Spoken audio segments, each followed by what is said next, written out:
Hello, I'm Dr. Marilyn Mobley, former president of Blacks in Management, and today is Thursday, October 3rd, 2024. And I'm here with Randell McShepard, again, one of the members of Blacks in Management, and we are here to talk about your experiences with Blacks in Management. So maybe perhaps you want to tell us a little bit about who you are and when and how did you learn about Blacks in Management that we affectionately call BIM. Bim. Yes. That's right. Well, good to be with you, Dr. Merrill. My name is Randell McShepard. As you know, I currently, and for the last 23 years, I've worked for a Fortune 500 company called RPM International Incorporated, Wonderful. headquartered in Medina, lovely Medina, Ohio. My role there is Chief Talent Officer and Vice President of Public Affairs. And there's a lot of things that I have to do in that capacity. On the Chief Talent Officer side, I oversee, I like to say, the care and feeding of our top 350 executives worldwide. Wow. So I'm not a VP of HR that does hiring and benefits. We have someone that does that. I strictly focus on the training and development and succession planning of all of our top leaders. So That's substantial. ensuring that they get executive trainings, executive coaching, that they all have succession planning in place, things like that. And we have about 8 different training programs that we run them through, and I report to the board on an annual basis on how we're faring with our training and development. So that's fun. And then on the external affairs side, I manage our corporate philanthropy program. I handle government affairs at the national and state level, a little bit at the local level as well. And I do, believe it or not, some purchasing work. For 15 years, I ran a purchasing division, and now I just manage a couple of vendor relationships. Wow, So, that's impressive. What I recall is you and I did Leadership Cleveland the same year, didn't we? 2000. Are you No, class of I'm 10? 2003. Wow. Yes. Oh, Felton and I did Felton. Leadership Cleveland together, and you were one of the presenters. I remember you came in, so Yes. now thank you Yes. for helping me understand how the terms under which you came in. Yes. You did one of our presentations. So Yes. even as a new executive coming to Cleveland, I learned about you. Oh, And I yeah. learned about your work. And so, Yeah.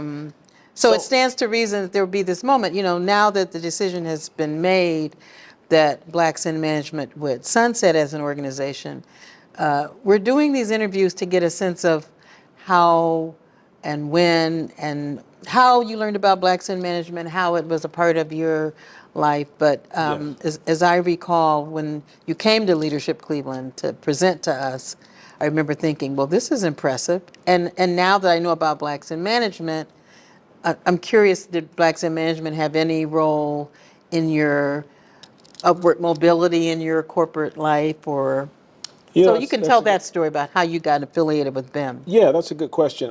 So there was a fellow, a former BIM member, by the name of Willard Lloyd. Ah, Willard Lloyd was my wife's godfather, okay. and he and his wife resided in Akron, Ohio. And Which he is was, where I live. yes, he was a longtime executive with the Goodyear Corporation. Okay. So after my wife and I were married, and you see folks like that at the traditional family gatherings, Thanksgivings and Christmas and such, he pulled me aside one day and said, "Hey, have you ever heard of an organization called Blacks in Management?" And I said, "Never heard of it." And he said, "I think it's something you should know about and maybe get involved with." So And about what year was that? this was probably 2000, late 2003.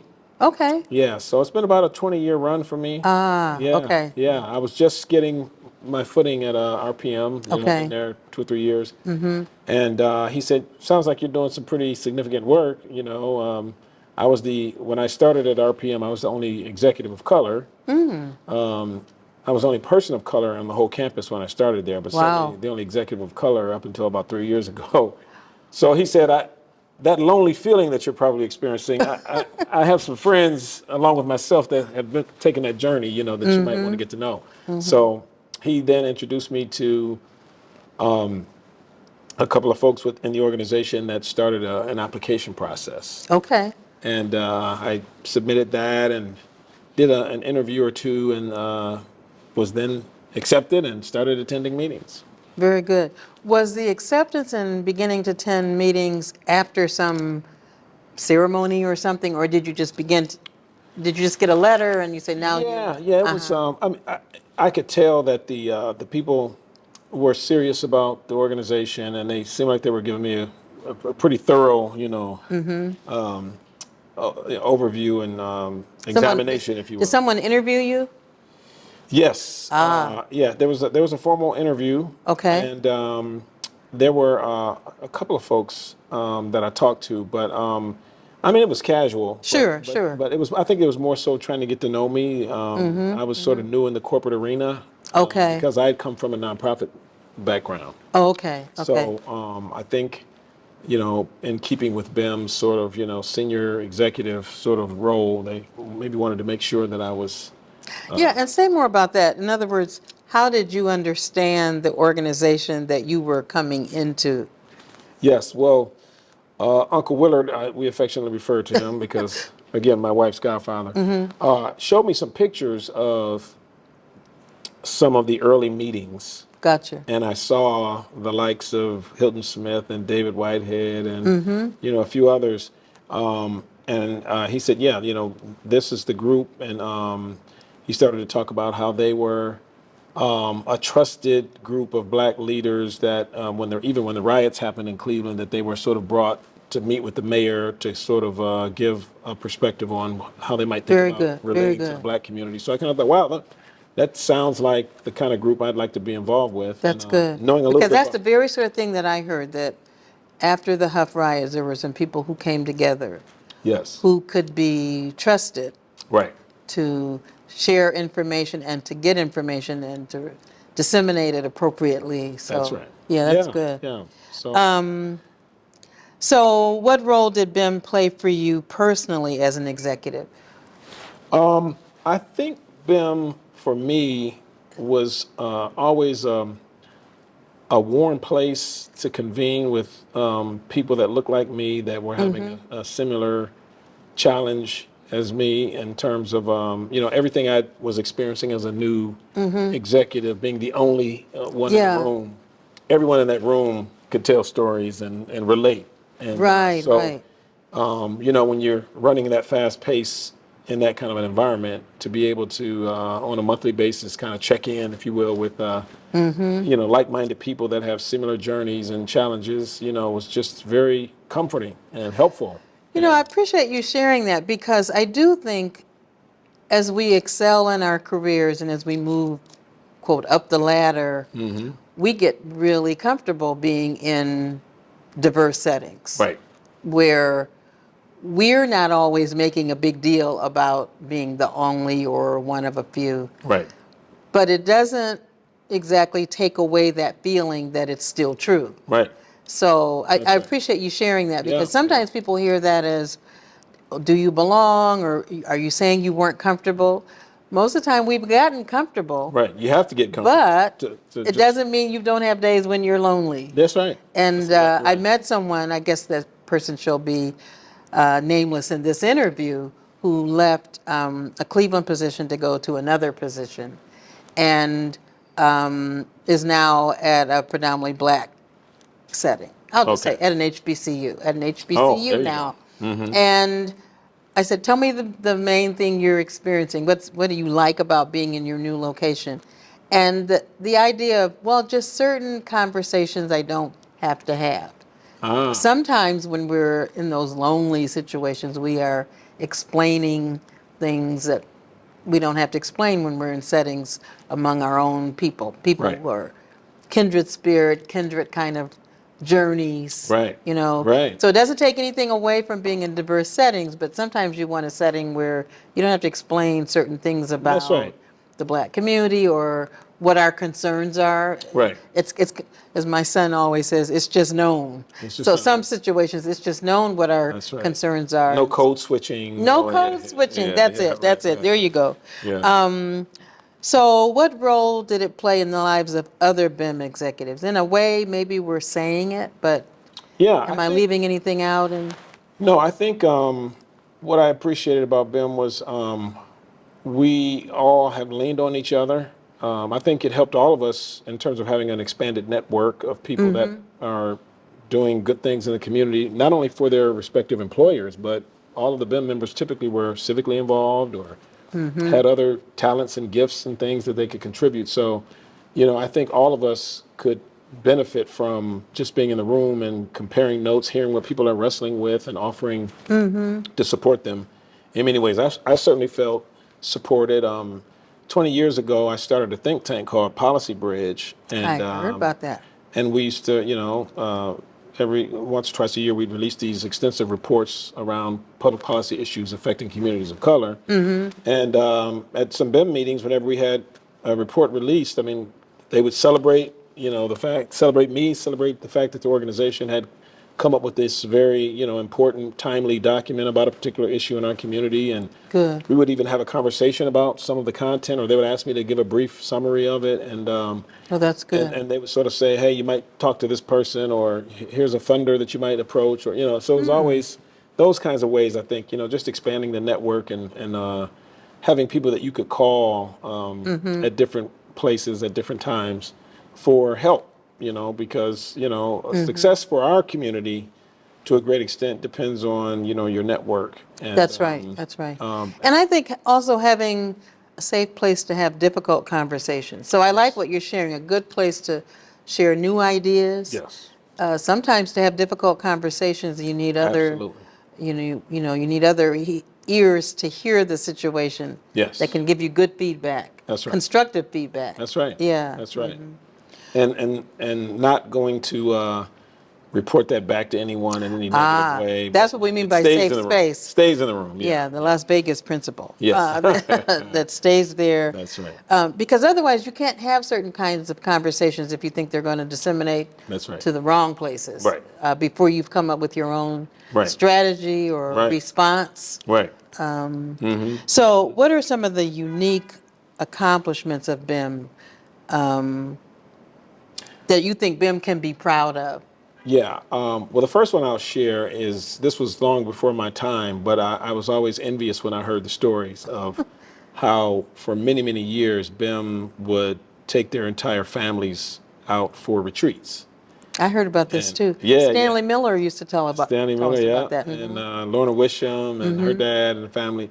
But yeah, so I think Doug Bennett also was a part of that. But the fact that a lot of younger, ultimately folks that ultimately became BIM members grew up watching their parents, working with this organization, and they would go to. And from what they told, they named some very exquisite vacation destinations. I mean, they weren't going, around the corner. They were, Right. they were flying to wonderful, places and working in, I'm sure, golf and other kind of activities. But Okay. but they would have their day of retreat, and then they would have activities for the kids, and then they would have like a nice dinner, and they all talked about how it just really built that family bond that just That's added nice. to the relationship that maybe they had as BIM Wow. colleagues. It was now the families of BIM members that were really. So I think that means a lot, and in today's world, you can appreciate that even more. There's not nearly For sure. enough positive moments and opportunities for Black families to come together and Yeah. just enjoy and learn from each other and kind of That's grow up true. together. I would have enjoyed that. Yeah, for, yeah, for, I was a for little both of jealous. my Yeah, sons. yeah, yeah. Wow. Yeah, That's good. And yeah. I've actually seen some pictures of that. Yes. Yeah. Yes. Yes. Same here. So I personally would say my proudest moment would be the receptions that BIM has done for years for new I like those. executives Yes. coming to town or being promoted into prominent positions. And it dawned on me the first couple of times I went to those that, wow, if not for BIM, there's really not an organization out there that's paying attention to who's landing in these seats. Right. And then to bring them all together and to celebrate them and, let them offer a couple of comments and give them a plaque or something and let them network. And for a lot of folks, they said, hey, that was my first foray into Black Cleveland. And Yep. so, and they were always well done. Your former institution hosted many of them. The We wonderful did. Case Western there. did. Yes. Yes. Yeah. And I just thought it was a great it was probably our preeminent, our shining, event of the year, where we, in some cases, we, made a lot of general community members aware That's that right. there is a BIM, or That's right. That's right. and so people were saying, "Wow, I've never heard of this organization," and so it was Yeah. something we could be proud of. Yeah, I remember learning about BIM through the reception at Case Western. Okay. As I recall, I was introduced with some other people, but Felton and I came to town around the same time. Okay. Even though I went to Case Western for my PhD, that was years ago, Right. 1987. Okay. So I was back in 2009, and I was in the same reception where Felton and some other people, we were introduced to the community. You were the honorees. Yeah, I was one of Yes. the honorees, along with April Boyce was an honoree, and Okay. because she had changed positions, I think. Yes. I think she was had just been named head of a Thompson Hine law firm. That's right, that's right. And there were some other people on with us. So I remember being so excited Yeah. to meet other people at the executive level. And in higher ed, that's a big deal because at one point, as I understand it, BIM didn't include higher ed, Yes, that that's it was right. only It was people only in the corporate world. right. And so I was pleased about it. At the same time, I thought for people who are critics of higher ed getting corporatized, Yes. I thought, oh, I just Yeah. walked into that.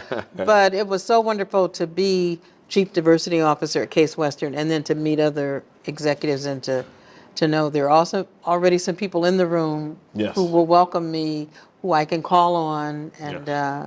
so, yeah, I like those receptions. And I think it did work the way you said. It got us a chance to meet the other executives and to introduce them to Cleveland, Yes. to other people, in a sense, to give them a network as they land, Yes. which I think is Yes. important. Yes. Many people wish they had had that. Right. Right. So, Right. I would also add one of my personal proudest moments was I hosted a dinner with BIM members and Mayor Jackson. yes. And the organization had not had any FaceTime with a mayor at that point for an extended period of time. I So, remember that. yeah, so It it was was over nice. at the Intercontinental. Yes, yes, yes. And it was a great conversation. And Yes. he was very impressed to know, wow, I know a lot of these folks, a lot of them I didn't know, but it seems like, you all have the right people at the table. And, so, again, showing an elected official that there's a group of, business professionals, academics, others that care about the city, care about each other, want to see the city move forward, are willing to help the mayor. I mean, that's a big deal in my book. So, And I know we thanked you then for that. I'm thanking you here in this interview because oh, it you're too also kind. gave us a model. Yes. Because then when Mayor Bibb became mayor, Right. we hosted another one. That's right. But the one that you did with Mayor Jackson was a model for reminding the mayor, whoever the mayor is, Right. that we are available. Right. We want to learn what their agenda is, and Yes. we are available should they need to confer with us or Absolutely. consult with a group of corporate leaders about new directions or new Right, ideas right. or That's a good problems, Yeah. So, but I appreciate the one that you did with Mayor Frank Jackson Yeah. because it gave us a model of we want to do that again. We want to let people know we are here, available for them. Yes.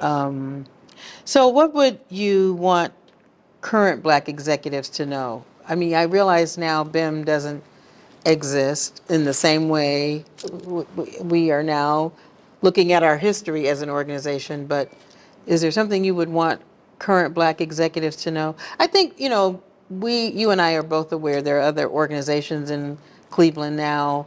I used to say to Stanley Miller that, the late Stanley Miller, who was a member of BIM when I joined, that there's a different need in the city now. Many Black executives come to Cleveland already having been in an executive position. Right. And the service it could offer as an organization is to give them a network, Right. but people don't come needing to know how to do their executive job, but they might need to know how do you navigate Cleveland. Right. So I just was curious how you would respond to that. It's kind of a different question than I started to ask. I guess I'm asking, what would you want current executives to know about BIM, even though BIM doesn't exist anymore? Is it? Just from a historical Yeah, from a perspective. historical Yeah. perspective, from a legacy perspective, maybe. Yeah, I think, That was a weird question. well, I think I get where you're going though. It's because it's an organization that has sunset. It's we're here today because we want people to know how meaningful it was and how impactful it was. Right. And I think that's what I would want executives to know, that even though you may be in other organizations, and that lends some opportunities for networking and social, connections and things like that. BIM was really focused on being that support for executives that are in lonely places, executives of color that are in lonely places, That's right. that are strictly, I would say the mission really was to bring these minority executives together to listen to each other, to lean on each other, to problem solve, to find ways to ensure that everyone was okay. That's right. And That's right. some of that gets lost. I'm in fraternal organizations and professional organizations, affinity groups and such. Sure. But they don't necessarily have that laser focus, mission. I mean, theirs are typically a bit broader than that. Sure. And you might find a couple of people that you kind of connect with, that you can get intimate in terms of them looking out for you, and you sharing a little bit more about your journey, and Right. helping each other with problems. But that was the core, mission for BIM, knowing that everyone was going through it, because, That's right. That's right. going back to, decades ago, where it was just a rare thing for people of color to even make it to, the C-suite. But then, to really try to come together to say, what are you doing? What's working? What's not working? How can we be helpful? Say what you want to say in this cone of silence, and That's right. we can kind of talk that through. And I think we need more of that today, because, as you would know better than most, DEI is sort of a slippery slope. The And it's pendulum under is sort it's of under assault. yeah, the pendulum is kind of swung back. That's right.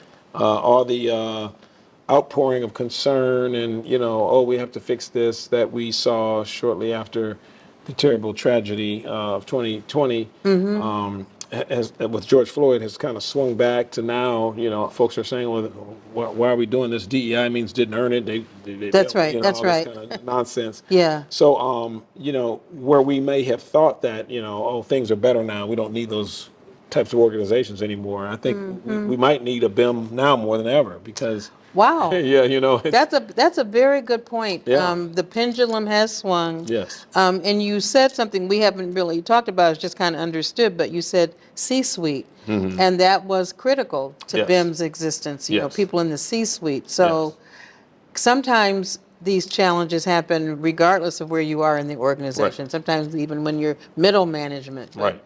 we were talking about, BIM was attempting to address the loneliness that can happen in the C-suite, where Yes. you're often advocating for what should happen all the way through an organization, Yeah. throughout an organization. You're Yeah. advocating in a lonely spot exactly for right. that. So, That's exactly right. yeah, so I agree with you. As the pendulum swings, those of us who have been in BIM need to be in conversation with people to be a support for them Right. as they navigate this new territory. We don't know where we're going to land. We're Right. in an election season. Oh, my so, goodness. Yes. whew, Yeah. we can't even go there. Yeah. That's right. We'll need another hour to We talk. need another, yeah, we need another But- time slot. But I just wanted to add to that, or put an exclamation point on what I said previously. How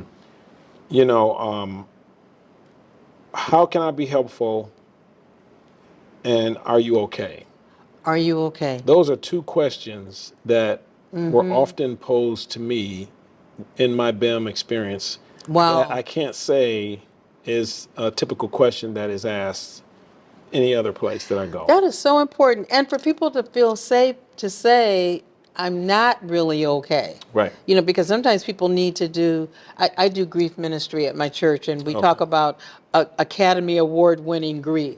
You know the person's grieving. You say, "How you doing?" "Oh, I'm fine. I'm Yeah, good. yeah, that's I'm right. good." That's right. And then so you always need someone to say, "And how are you really doing?" Right. You know. That's And so exactly BIM was that kind of space where you could say, "Are you okay?" and That's "How are right. you doing?" That's and right. you could feel like you could really be transparent, and be transparent in a way that wasn't going to come back and bite you later. That's right. So Yeah. yeah, so I think knowing that those kind of spaces might need to exist in a new way now. Right. I definitely would want executives to know that. So looking back at BIM, for wherever you are in your career journey, you need those kind of space. You need the BIM type environments That's to right. help you thrive and survive. That's right. And don't we shouldn't think that we can go it alone and that we don't need help and that we don't need to have those opportunities to download and That's right. so that definitely is something I would hope that people would remember about the BIM model. The BIM model. I like that. Yes. What is your fondest memory of BIM? I think you kind of have shared Yeah. some. Yeah, I would say I went to a couple of retreats that were, that were Cleveland based. I didn't get a chance to go to the fancy places that I told you that others went to, but they used to do a summer, day and a half. And right when I started, they were kind of winding those down, but I went to a couple Oh, of those. But I would say, just having that kind of downtime with the members, and then again going back to those receptions. okay. I just think that Okay. those were just magical moments, with BIM, and then the personal convenings we would do, like a Christmas time, or we would have an annual event where BIM members would I meet at remember the someone's Christmas home, time, and I and remember one was at the home of somebody in yeah, Beechwood. I'm trying, I'm yeah, I drawing a don't blank remember, on. yeah, I'm but drawing a blank. But it was an example of a lower, not at the same level, but kind of a closer knit yeah, gathering of the families. I mean, I that's right. remember that when I went to, families were there, and so yeah, some of those were special. Yes, yeah, Because there's all kind of networking that can happen when the next generation gets together that's right, also. So, that's right. is there an aspect of BIM that you would have changed? In other words, while you were part of it, was there something that you were always thinking, well, I wish we had done this, or I wish we had done that? Yeah, that's a good question. I think I wish you may have heard me say this in our travels and in previous meetings, but I wish we would have selected two or three things that we would hold near and dear and just execute on an annual basis.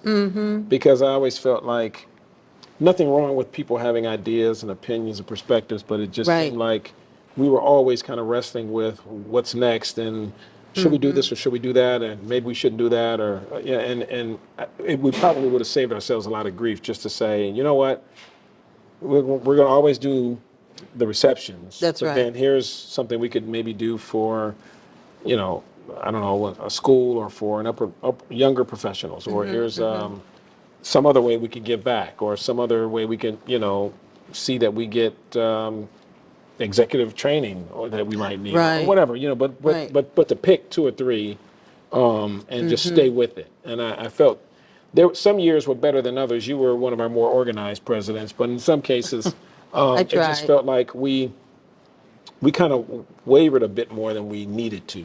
Yeah. And it could have just been, maybe we were being polite and trying to respect everyone's vision and opinion, but I think we could have just maybe really perfected a couple of other things in the way that we perfected the reception. Yeah, I actually agree with you on that. I think a lot of times we agree with each other on that particular part. Yeah. And it's always inevitable when you have a lot of people, you're going to get a lot of ideas, That's but right. to try to get Yeah. people to say, no, we do this. Right. Other organizations do that. Right. But this is what we do. That's right. The also reality of BIM is that BIM aged. Yeah. People got older, and it was Yeah. harder to get the core group to say, this is what we need to do now, and Right. we need you to come together, at least help us make the decisions, but these are our three main things. Yeah. It became difficult as we got Yeah. older, as members of the group retired. Yes. This is inevitable for Yeah. any organization, but as some people retired and their interests and or energy That's changes, right. sometimes the commitment also changes. So Yeah. we did have those challenges. There's Yeah. no doubt about it. And as I approached retirement, would go to different places and would say something about BIM, and people would say, "Oh, does BIM still exist?" Yeah. So Yeah. for me, that was kind of a catch-22, that it had a reason for being the way it was, Yeah. and yet there were other organizations in town that were very public Right. for a reason that they understood was why they need to be very public. Right. And so I don't know if we Yeah. ever really figured out how to navigate that. Yeah. I think you're Because right. I didn't like people saying, "Does BIM still exist?" when I knew we still existed. Yeah. And yet we never chose to exist the same way some of the other organizations. Right. We don't have to name them all. We know them. Yeah. And so I just thought, how do you navigate that? Yeah. I That's a hadn't very been good in it point. as long as some people, but I found myself curious about, well, how do you navigate that? So it seemed that BIM had a moment in time when it was more public. Yes. And so that was something that I never quite figured out myself about, Yeah. when was it public, when was it not public, who knew, Yeah. Yeah. Yeah. Yeah. who knew, and Yeah. I think that's a very provocative statement because we didn't really make that pivot as an organization. And you're exactly right. These were titans of industry when BIM started, and they were in the senior most positions in major corporations. And I don't think the organization necessarily aggressively recruited the next generation of emerging, executives. So it did start to feel like we were getting older, and there were less people that had day-to-day, work experience, and right. others were traveling back and forth, and doing things that you do and as you enjoy retirement. Yeah, But also the world probably changed a bit, because if we're talking 60s, 70s when these guys, first came together, that's right.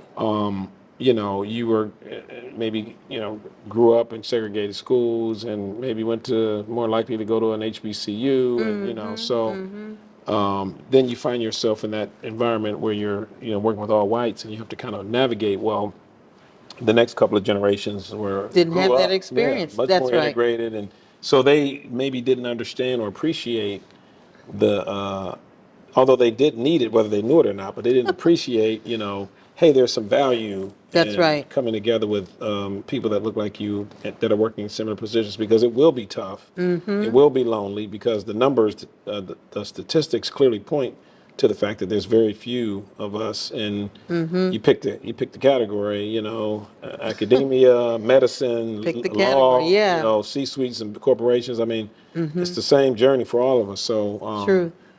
but unfortunately, we didn't make that pivot, and others stepped into the fray. I think right around that same time, so you started seeing new organizations come up, Yeah. and I think that really led to a long, decline of the organization, and And to ultimately some soul searching, I yeah. mean, one of the reasons I added the newsletter is I was trying to give us a way to at least stay connected, whoever we are. Right. But it just became inevitable. There were changes that needed to be made. So, Right. what I'm excited about is getting your voice, getting Bracy Lewis's voice. We're Oh, going to yeah. get some other voices just so we can share what the history has been.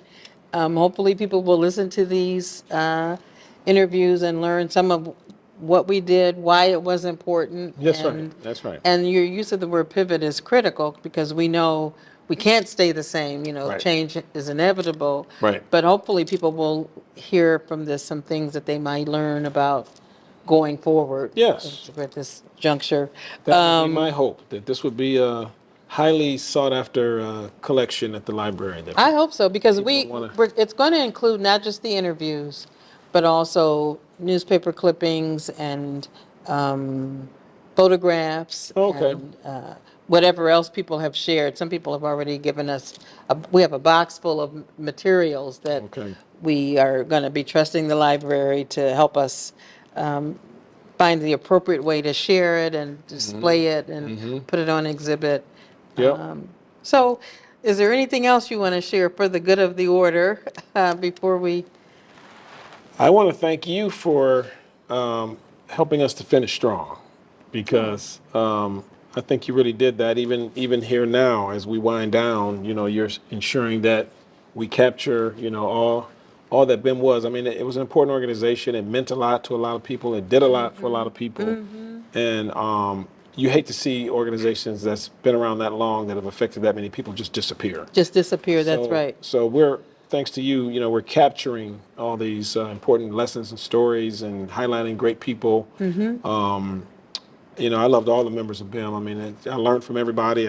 Just a great network, and it's an important part of Cleveland's history that should be memorialized. So it's just wonderful that you've not only came up with the idea that maybe we should do this, working with our library, but then also you're interviewing everyone. So I mean, see. And I didn't know I was going to do that part. Yeah. But Well, but when you got it, you got it. Yeah, yeah. But I'm glad we're doing it because we want other people to know that there's a line in the book Death of a Salesman that attention must be paid. And so that's how attention must be paid. That's right. Something very important happened here. The Huff riots is part of Cleveland history. Right. Something powerful came out of that moment. A lot of things came out of that moment, but this is some powerful history. Right.